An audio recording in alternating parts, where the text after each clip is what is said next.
guys, how are we all? So, went to Royal Cornwall show and got this buzz. I got this buzz to be like, I want to go to a show.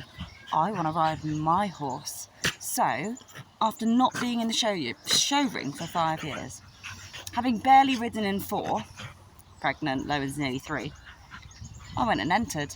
I got 4 weeks to get my horse fit. I rode him yesterday, showed him today, my arse is already sore. I'm going to have to go online and buy a gel seat saver for my arse to go on top of the saddle because I got a bony arse. So what I did, because basically this is what I do like lastminute.com. So my friend's going to come and ride Jack a couple times a week for me, so she can hack out or look after Lowen so I can. Mum's going to come over in the evenings or after work when she can, and the evenings that my mum can't do, my friend can't ride or whatever, I've made this pen bigger. So this was sort of half of this size, and it was a pony's like restricted grazing. You know, like I said, I change my mind every 5 minutes. So what's happening now is I've made this pen bigger, right? I don't know how big it is, but it's fairly big, right? Big pen. In the evenings when Lowen's sleeping, I'll come out with the monitor and I'm able to ride Jack in this schooling area away from the other horses. I've set up some jumps ready. I'm not allowed to jump yet because it's not fit. So, yep, set up some jumps. I've mowed it, I've mowed the docks, do you know what I mean? I'm walking around like that thing, you know, like on Seabiscuit, if anyone's seen Seabiscuit. You know in Seabiscuit, he's like, I think the horse is sound, and he goes out with a lawnmower and he mows that bit around a tree. Kind of had Seabiscuit vibes when I was doing this. But I'm only doing one class, which I've got to do a round of fences, and if he goes clear, it's like 10 fences, and if he goes clear, we get to go back in for the showing. I've got to go clear first, you know, I'm not like training for the Grand National. 4 weeks I think will be fine.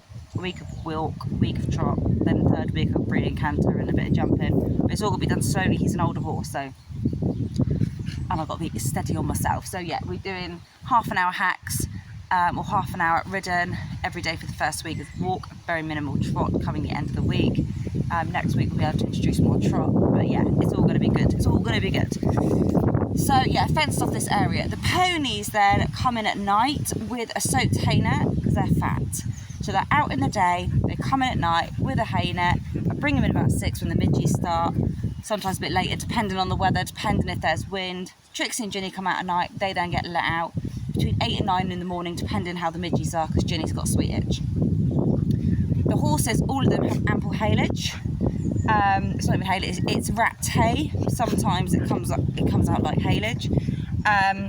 Where I'm thinking they're all looking pretty fat as well, I'm thinking in the daytime when Trixie and Ginny come out, I'm gonna put a gate here. I'm not actually putting a gate there at all.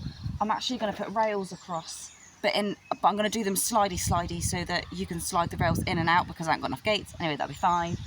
I'll show you, shall I show you the thought process? Right, so this bit of wood, I can't find my drill at the minute, it's going to go, can you see? It's going to go like this, yeah? It's drilled on, that creates a gap here for this said rail on the floor. It will slide in and out like this. That's the plan for there. So then what I'll do is, none of the horses will have hay during the day, but at night when the ponies are in for like say 8 to 12 hours, the big horses can then come in and have as much hay as they want. So it just means that the ponies won't be able to help themselves to the hay because they are fat. That's the plan. You know when I'm like, I come on and I'm like, oh okay, I'm going to do this, and then I change my mind, that's what I'm going to do, right? So that's what's working for me now. This is going to be completely rested. My schooling area, nothing will go in that to graze. That is going to be for Bella and the foal. I've got the Harris panels all the way around, which is the best type of fencing you can have in regards to foal ain't going to get, you know, go. If the foal lies down there, technically it could like roll and then like end up this side of the fence. Sure, it won't happen. I'll put a lower rail down near the time.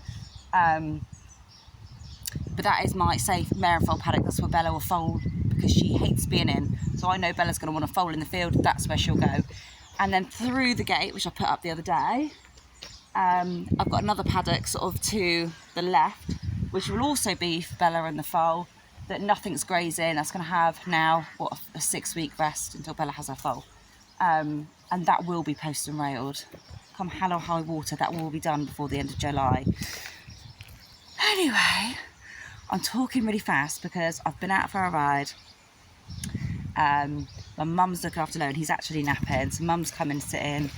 I'm going to go in and I'm going to leave my mother, because I've been out here for a good hour or so, without my child, which is very odd. So yeah, I might even do that railing tomorrow, because my friend is going to come and ride Jack for me in the morning. Guys, I'm back on my horse, would you believe it? Back riding, back where I belong, and loving life, as always. I'm walking like John Wayne. Come the end of like a week, you're going to think I shit myself. Anyway, I'll see you all soon.